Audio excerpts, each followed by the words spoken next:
समस्त सुंदर साथ जी, आपके चरणारविंद में प्रणाम। आज मानसरोवर जयपुर में सद्गुरु परमहंस श्री राम रतन दास जी महाराज जी का यह उत्सव मेला जयंती मनाया जा रहा है। और वैसे तो देखा जाए तो बहुत ही कटु सत्य होता है ये, पर वो हमें अच्छा नहीं लगता, इसलिए हम उसको एक्सेप्ट नहीं करते। पर ये ब्लंट है बहुत कि संत लोग जन्म नहीं लेते, साधु संत महात्मा परमहंस जन्म नहीं लेते, ये जन्म नहीं लेते। ये शरीर के होते ही नहीं है तो जन्म क्या लेंगे? क्योंकि अगर इनके अंदर में भी देहाध्यास, देह बुद्धि, जड़ बुद्धि, संसार के शरीर का कोई आचरण व्यवहार, कोई लक्षण, कोई इंद्रियां अगर इनके अंदर में भी होती हैं तो फिर हम में और उनमें अंतर क्या? ये तो शब्द का ही अंतर हुआ कि हम ऐसे, वो सद्गुरु ना ना ना ना ना, वो कहने को नहीं होते हैं, वो होते हैं इसलिए होते हैं। इसलिए कभी भी याद रखो, किसी साधु का, किसी संत का, किसी महात्मा का, वो चाहे बहुत उच्च कोटि का हो या बहुत ही साधारण अप्रसिद्ध हो, हैप्पी बर्थडे किसी संत का नहीं होता, क्योंकि शरीर का होता है, शरीर से कुछ नहीं होता। तो क्या होता है वास्तव में? ये प्रकटन हो सकता है, आविर्भाव हो सकता है, प्रादुर्भूत हो सकते हैं, आए हैं इस जगत में वो आत्मा, ये भी हो सकता है। आत्मा आई है अपने परमात्मा से मिलने के लिए, और जिन अन्य शिष्यों को परमात्मा का मार्ग दिखाना है, साधना का पथ सुगम कराना है, सरल कराना है, तो इसलिए वो आत्मा परम धाम की हो या किसी भी वैकुंठ से आई हो या किसी और धाम से आई हो, जितने भी साधु संत महात्मा होते हैं वो कोई भी सृष्टि के हों, उनका कोई भी जन्म नहीं होता, उनका सिर्फ एक ही नाता होता है, आत्मा का परमात्मा से एकात्मता स्थापित होना। आत्मा और परमात्मा एक हो जाएं, है तो एक ही। देखो कितनी प्यारी बात है, कितनी प्यारी बात है। मूल में तो एक ही है, जिसको हम क्या कहते हैं?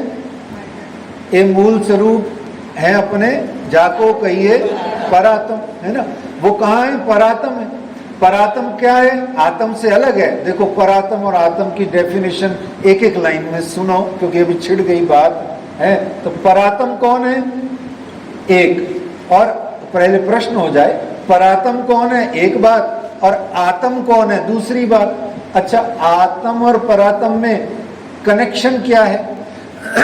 दोनों का आपस में संबंध क्या है? ये तीसरी बात।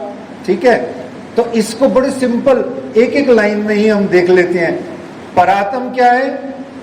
अच्छा, एक चीज बीच में रह जाएगी अगर समझने में। तन क्या है?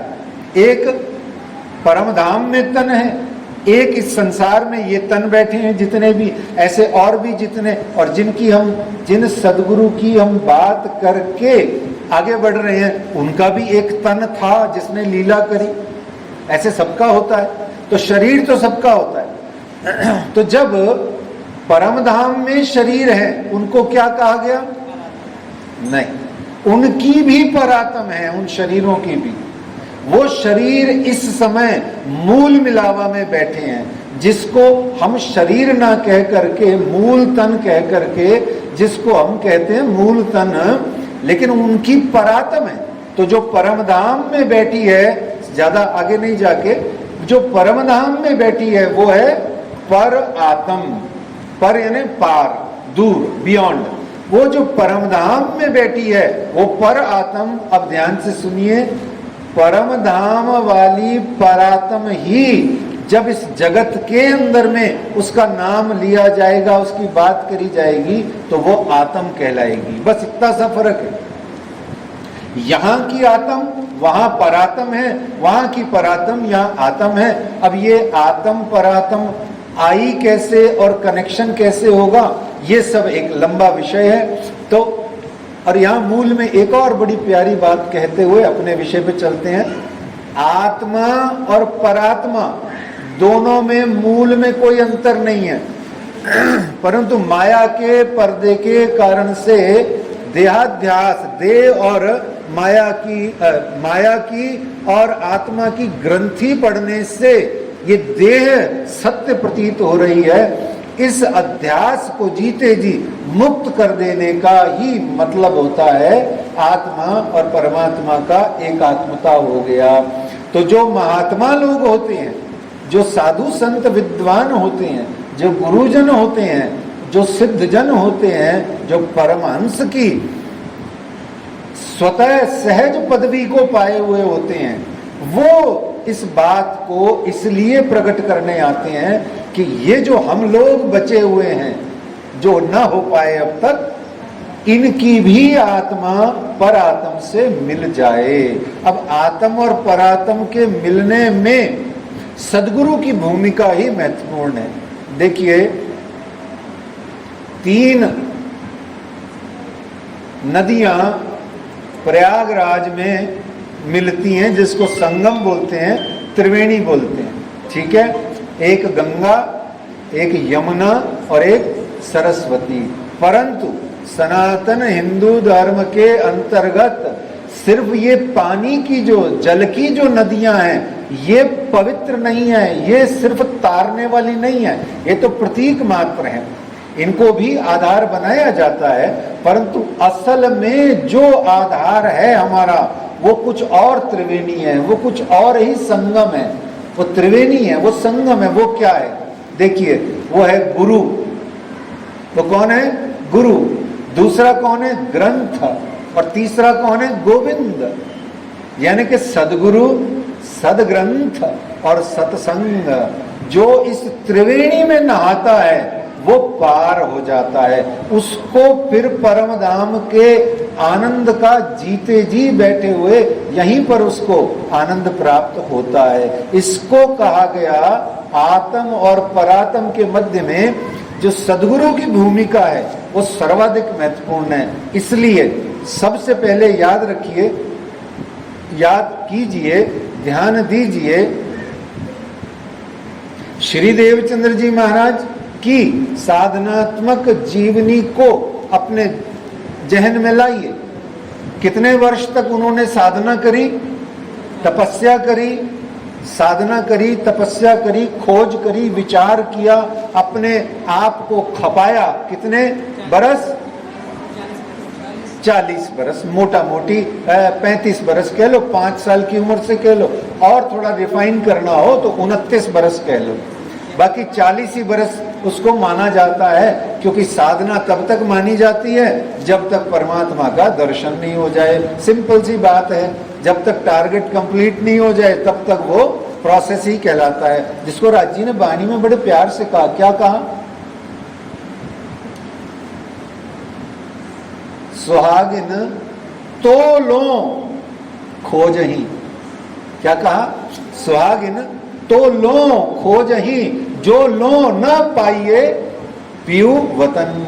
कब तक खोज करती है, कब तक साधना करती है? जब तक पिया प्राणनाथ जी, परमधाम जी और उनका प्यार जी मिल न जाए। तो इस तरीके से सदगुरु, सदग्रंथ और सत्संग महत्वपूर्ण है। तो सदगुरु देवचंद्र जी महाराज को याद कीजिए, उनकी जीवनी को याद कीजिए, उनके साधना को याद कीजिए। उन्होंने क्या किया? खप करी। क्या किया? खोज किया। जो खप करे या निध की सो नाखे आप निगात। श्री महामत कहें ताए अखंड फल दीजिए, तारिये संसारी ता। खप करना है। खप का मतलब क्या है? खपत सुना होगा, अंग्रेजी में कंजम्पशन बोलते हैं, सुने हैं शब्द? खप करना, खपा देना, खपत करना, खप खप करना, इसके अंदर में अपने आप को इन्वॉल्व, इंडल्ज कर देना, इसमें ऐसा घुस जाना कि बाहर नहीं निकले। बस यही एक बात आपको बता करके इसको चर्चा को रोकेंगे, क्योंकि बहुत ज्यादा समय पता नहीं कितना है, मुझे नहीं पता। तो कहने का भाव ये है कि सदगुरु निजानंद स्वामी श्री देवचंद्र जी महाराज ने खप करी, खप है ना खोज करी, यही एकमात्र लैकिंग है हम सब में, हम सब सुंदर साथ में एक यही मात्र का अभाव है, हम खोज नहीं करते हैं, खोज नहीं करते हैं, क्षमा कीजिएगा, नहीं तो नहीं करते हैं। देखो देवचंद्र जी ने जैसे खोज करी, उस खोज को अपने जीवन जीने का आधार बनाना है। इसीलिए देवचंद्र जी ने इतनी कसनी, इतनी परिश्रम, इतना अनथक अनवरत दीर्घ काल तक उन्होंने जतन प्रयत्न करके हमारे को ये सिखापन दी। हम फिर भी खोज नहीं करते, खप नहीं करते। देखिए उनका मन कर्म वचन, वो तन मन धन, उनकी बुद्धि, सारी इंद्रियां, उनका सोच विचार, उनका शरीर का एक एक अंग सिर्फ और सिर्फ वृंदावन बांके बिहारी लाल जी को ढूंढ रहा है, उनके दर्शन को तरस रहा है कि किस विध भी मुझे दर्शन हो जाए, किसी न किसी विध मुझे साक्षात दिख जाए। उसको स्थूल में दिखे देवचंद्र को उसने रिफ्यूज कर दिया, एक प्रकार से रिफ्यूज इन द सेंस साधना को बंद नहीं किया। दोबारा उनको अनेक अनेक बार दिखे, पर लालदास जी ने नहीं लिखा है तो क्या हुआ, अनुभूतियां तो दिव्य हैं, रोज रोज होती हैं। हम जैसे छोटे मोटे लोगों को होती हैं तो वो तो निजानंद स्वामी श्यामा जी के साक्षात स्वरूप की लीला है, उनको तो रोज रोज दिन में 10-10 बार अनुभूति होती होगी। उसको भी उन्होंने छोड़ दिया, आगे बढ़ गए। फिर एक दिन ध्यान में दर्शन हुआ, साक्षात उनको ध्यान में खुद राधिका बन करके गए। देखो फिर भी उनको चैन न आया, फिर भी भोजनगर से जामनगर चले गए। 14 बरस तक अनथक खोज करी, खप करी। ए पार ब्रह्म लीला रस का ए जो ग्रंथ श्री भागवत, उसके अंदर में से असेंस निकाल के लाए, अर्क उसमें से वो निकाल के लाए जो दिव्य परम धाम का तत्व है।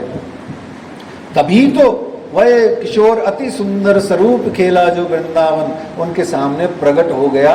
40 बरस तक उन्होंने अपने आप को खपाए रखा, यानी कि 29-30 बरस तक उन्होंने इतनी जो दुरत्य साधना, इतनी कठिन दुर्गम साधना को उन्होंने जो आधार बनाया।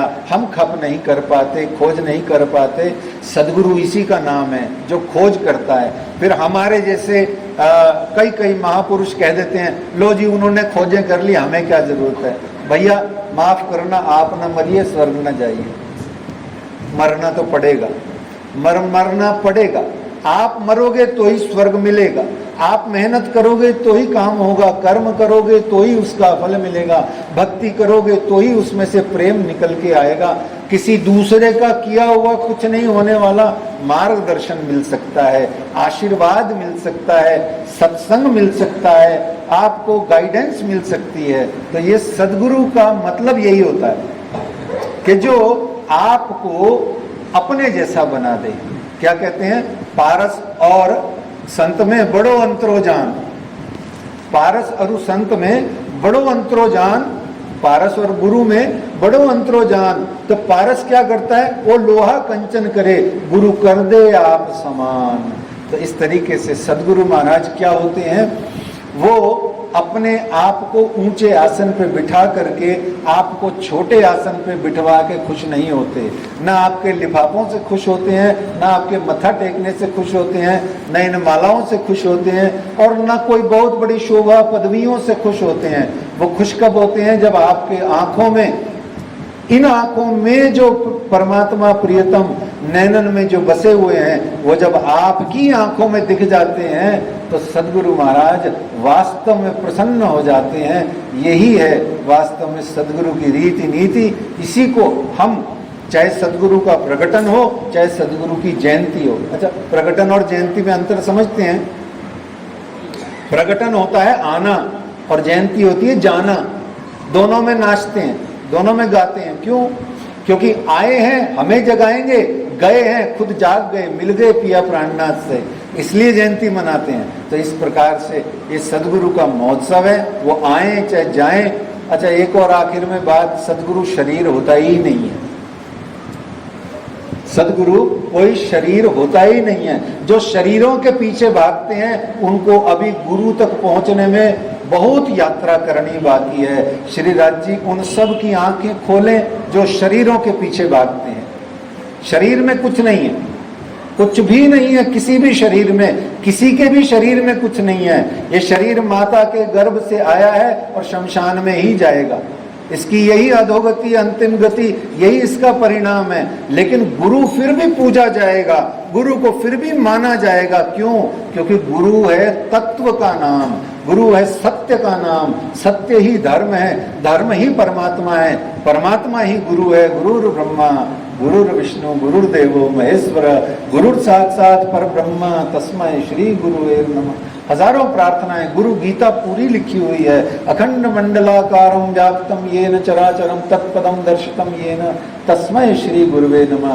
प्राणनाथ जी ने जो वाणी का शुभारंभ किया वो भी गुरु से, देवचंद्र जी ने भी गुरु की खोज से, हम भी गुरु की खोज करें। इन्हीं शुभ भावनाओं के साथ आप सभी सुंदर साथ जी के चरणों में पुनः पुनः बारंबार प्रणाम, बहुत बहुत प्रणाम। बोलो श्री प्राणनाथ, श्री श्यामा महारानी, श्री सद्गुरु महाराज, सर्व सुंदर साथ की।